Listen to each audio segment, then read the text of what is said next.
Найден Киров е лидер в областта на производството на прецизни технически пластмасови компоненти и сглобени единици, специализиран в индустрията за електроинсталационни изделия, автомобилна, електроника и козметична. Найден Киров е основан през 1901 година като малка работилница край река Дунав. Днес се намира в сърцето на град Русе, работещ с над 60 машини за шприцване на термопластични полимери, повече от 50 машини за пресоване и шприцване на бакелит и около 20 металообработващи машини, всички с възможност за непрекъсната работа 24/7. Нашият инструментален цех за изграждане и поддръжка на матрици съчетава дългогодишен опит в производството със стабилно качество и прецизност.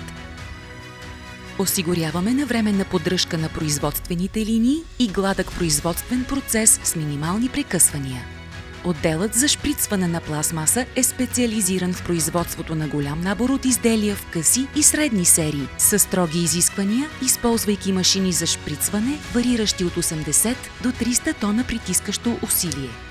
Използването на бързи електрически машини и професионален екип гарантира оптимални решения за всички нужди на клиента.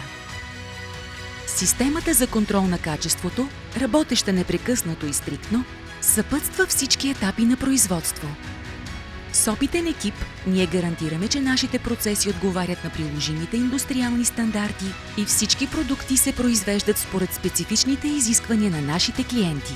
Нашият цех за монтаж предоставя цялостно и окончателно решение за всеки проект, като е в основата на бизнеса ни вече цял век. Благодарение на бързото навлизане на пазара и намаляването на разходите за разработка, нашата компания дава на своите клиенти значително конкурентно предимство. Нашият професионален и квалифициран екип води до непрекъснато усъвършенстване и иновации, което ни прави предпочитан избор на нашите клиенти. Присъединете се към нашето пътуване на промяна, стремеж към усъвършенстване и защита на надежно и стабилно качество. Това е водещият принцип и дългосрочен ангажимент на Найден Киров АД.